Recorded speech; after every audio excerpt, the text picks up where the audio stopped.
வணக்கம்.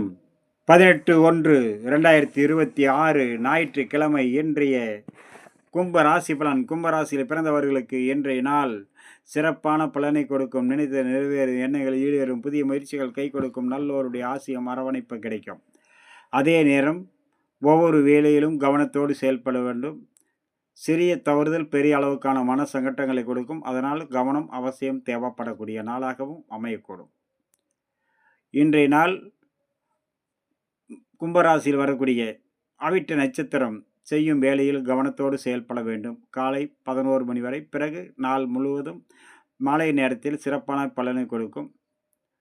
சதயம் காலை 11 மணி வரை சர்வ காரியத்திலும் வெற்றியும் மன மகிழ்ச்சியும் கொடுக்கும். பிறகு ஒவ்வொரு வேலையிலும் கவனத்தோடு செயல்பட வேண்டும். சிறிய தவறு பெரிய அளவுக்கான மன சங்கட்டங்களை உருவாக்கும்.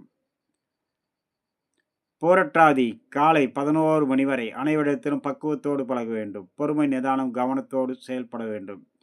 சிறிய வாக்குவாதம் பெரிய அளவுக்கான மன சங்கட்டத்தை உருவாக்கிவிடும்.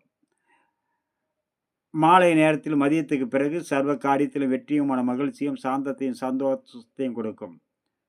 கும்பராசியில் பிறந்தவர்கள் இன்றைய நாள் நம்மளுடைய முன்னோர்களை மூதாதையர்களை வழிபட சர்வ காரியமும் ஜெயமாகும். அடுத்ததாக நம்ம காண இருப்பது மீனராசி பலன். மீனராசியில் பிறந்தவர்களுக்கு இன்றைய நாள் மிக சிறந்த நாளாகவும், நினைத்து நிறைவேறும் எண்ணங்கள் ஈடேறும், புதிய முயற்சிகள் கை கொடுக்கவும் மிகவும் சிறந்த நாளாக அமையக்கூடும். மீனராசியில் வரக்கூடிய புரட்டாதி 4ஆம் பாதம் காலை 11 மணி வரை அனைவரிடத்திலும் பக்குவத்தோடு பழக வேண்டும். மாலை நேரத்தில் சிறப்பான பலனும் நினைத்து நிறைவேறும். உத்திரட்டாதி சர்வ காரியத்தில் வெற்றி கிடைக்கும். அனைத்து வகையிலும் நன்மைகள் வந்து சேரும். காலை 11 மணி வரை சிறப்பான பலனும். பிறகு அனைவரிடத்திலும் பக்குவத்தோடு பழக வேண்டும். வீண் வாக்குவாதத்தை தவிர்க்க வேண்டும். சிறிய வாக்குவாதம் பெரிய அளவுக்கான சங்கட்டங்களை உருவாக்கும். கவனம் அவசியம் தேவை. ரேவதி காலை 11 மணி வரை வண்டி வாகனங்களில் பயணம் செய்யும் போது வேலை செய்யும் இடத்திலும் கரண்டு, நெருப்பு, கூர்மையான ஆயுதங்களில் பணிபுரிபவர்களும் மிகவும் கவனத்தோடு செயல்பட வேண்டும். 11 மணிக்கு பிறகு நினைத்து நிறைவேறும் எண்ணங்கள் ஈடேறும், புதிய முயற்சிகள் கை கொடுக்கும். நல்லோருடைய ஆசியும் அரவணைப்பும் கிடைக்கக்கூடிய நாளாக அமையக்கூடும்.